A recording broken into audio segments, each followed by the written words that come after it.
Hello friends, आज हम लोग जो है हिंदी के कुछ एमसीक्यू करते हैं। तो चलिए शुरू करते हैं। देखिए, पहला क्वेश्चन है, निम्नलिखित में से कौन सा वर्ण स्त्रीलिंग नहीं है?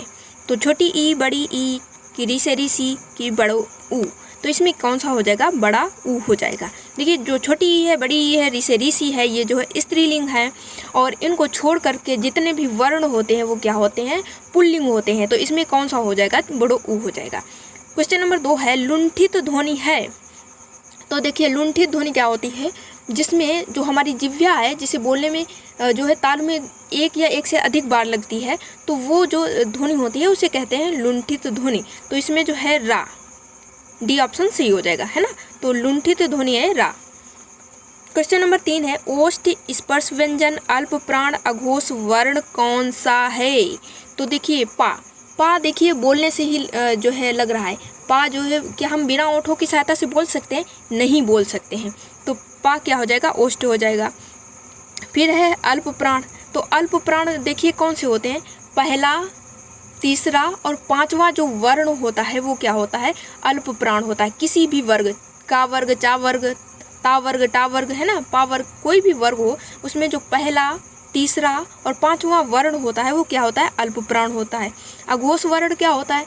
किसी भी वर्ग का पहला और दूसरा वर्ण जो होता है वो क्या होता है? अघोष वर्ण होता है। तो देखिए, जो पा है, पा वर्ग का पहला वर्ण है, तो ये अल्प प्राण भी है, अघोष वर्ण भी है, ओष्ठ भी है और स्पर्श व्यंजन भी है ना। तो इसमें जो है क्या हो जाएगा? पा हो जाएगा। पा जो है सही ऑप्शन हो जाएगा। क्वेश्चन नंबर 4 है, एक ही ध्वनि का द्वित हो जाने पर क्या कहलाती है?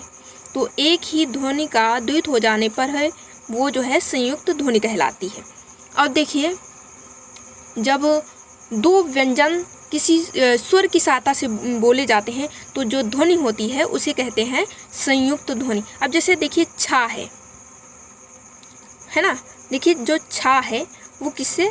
का प्लस सा, है ना। दो जो है व्यंजन से मिलकर के बनी है और ये एक स्वर की सहायता से जब बोली जाएगी तो जो ध्वनि होगी उसे क्या कहेंगे? हम संयुक्त ध्वनि कहेंगे, है ना। इसके बाद है क्वेश्चन, या किस प्रकार की ध्वनि है? तो या जो है कैसा है? तालव्य है ना। या किस प्रकार की ध्वनि है? तालव्य है। उच्चारण की दृष्टि से वाह है, तो वाह है कैसा है? दंतोष्ठ है। फिर क्वेश्चन नंबर 7 है, हिंदी वर्णमाला में स्वरों की संख्या कितनी है? तो हिंदी वर्णमाला में जो स्वरों की संख्या है वो कितनी है? 11 है। अगर जो है कुल स्वर पूछे जाएं तब भी आप 11 ही लगाएंगे, लेकिन अगर पूछा जाए अयोग वह स्वरों को जोड़कर स्वरों की संख्या कितनी है, तब क्या हो जाएंगे?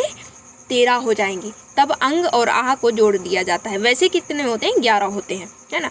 उसके बाद क्वेश्चन नंबर 8 है, ए के उच्चारण में और की सहायता ली जाती है। तो देखिए, ए जो है वो किससे मिलकर के बना होता है? छोटा आ प्लस छोटी ई से मिलकर के क्या बनता है? ए बनता है।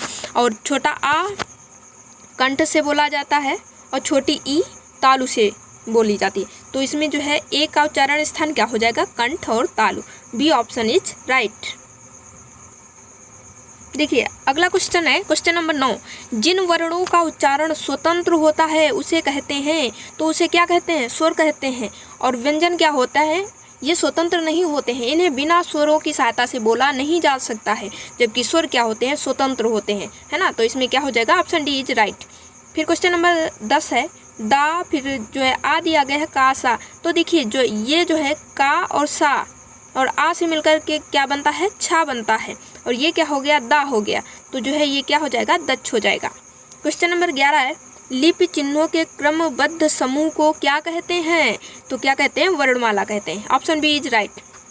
क्वेश्चन नंबर 12 है, हिंदी भाषा में ह्रस्व स्वरों की संख्या कितनी है? तो कितनी हो जाएगी? 4 हो जाएगी।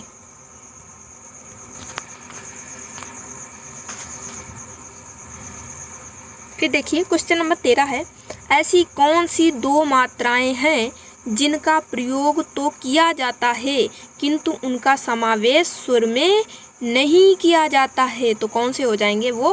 अंग, आह, हमने आगे बताया है ना। देखिए, क्वेश्चन नंबर 14 है, उत्पत्ति के आधार पर शब्द के कितने भेद हैं? तो उत्पत्ति के आधार पर शब्द के जो भेद हैं वो कितने हैं? 4 हैं। कौन कौन से हैं? तद्भव, तत्सम और देशज, विदेशज। है ना। तो उत्पत्ति के आधार पर शब्दों को कितने भागों में बांटा गया है? 4 प्रकार से, है ना। क्वेश्चन नंबर 15 है, संस्कृत से हिंदी में प्रयुक्त मूल शब्द से वर्तमान स्थायी तद्भव रूप तक पहुँचने के मध्य में संस्कृत के अशुद्ध या टूटे फूटे स्वरूप में प्रयुक्त होने वाले शब्द क्या कहलाते हैं? तो क्या कहलाते हैं? तो इसमें हो जाएगा अर्ध तत्सम, यानी जो ना तो पूर्ण रूप से तत्सम है और ना ही पूर्ण रूप से तद्भव है, तो उसे क्या कहेंगे हम? अर्ध तत्सम कहेंगे। देखिए तत्सम क्या होता है? जो है संस्कृत के बिल्कुल समान होते हैं, जो संस्कृत के जो शब्द शुद्ध रूप होते हैं उन्हें हम तत्सम कहते हैं, और जो उनसे बनाए गए जो शब्द होते हैं उन्हें क्या कहते हैं? तद्भव होते हैं। तद्भव जो होते हैं वो हिंदी के शब्द होते हैं, है ना। देखिए क्वेश्चन नंबर 16 है, निम्नलिखित में से कौन सा शब्द तत्सम नहीं है ना। तो इसमें देखिए कौन सा हो जाएगा। देखो जो मनुष्य है ये तत्सम है, मानुष का होता है। गमन ये भी जो है तत्सम है, और स्तंभ ये खंभे का होता है, तो ये भी तत्सम है। और अमी क्या है? ये तत्सम नहीं है, ये कैसा है? तद्भव है। और ये किसका है? तो अमृत का ये है तद्भव रूप अमी। देखिए जिसमें आधे शब्द ज़्यादातर जिसमें यूज होते हैं तो वो तत्सम होते हैं, तो अमृत क्या हो जाएगा? तत्सम हो जाएगा। किसका हो जाएगा? अमी का। तो अमी क्या है? तद्भव है ना। और देखिए क्वेश्चन नंबर 17 है। क्वेश्चन नंबर 17 है, एवं का तद्भव रूप क्या होगा? तो देखिए ये क्वेश्चन बहुत ज़्यादा पूछा जाता है, तो ये इम्पॉर्टेंट है, इसे ध्यान रखिएगा। एवं का तद्भव रूप क्या होगा? तो क्या होता है?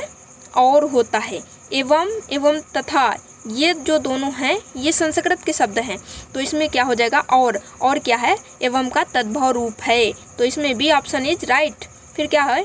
तद्भव चबूतरा का तत्सम रूप है। जो चबूतरा है इसका जो है तत्सम रूप क्या होगा? तो चलिए आगे ऑप्शन में देखते हैं। तो चबूतरे का जो है तत्सम रूप क्या हो जाएगा?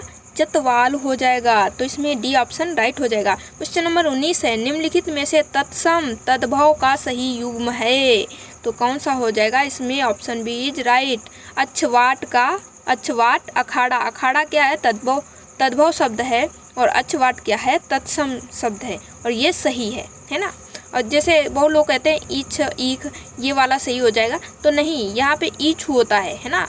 तो इसमें जो है ऑप्शन बी इज राइट हो जाएगा, डी क्या हो जाएगा? गलत हो जाएगा। फिर है क्वेश्चन नंबर 20 है, खिचड़ी किस प्रकार का शब्द है? तो खिचड़ी किस प्रकार का शब्द है? तो ये देशज शब्द है, ऑप्शन ए इज राइट। फिर है, निम्नलिखित में से कौन देशज शब्द है? तो इसमें कौन सा हो जाएगा? जूता, मेरा जूता है जापानी।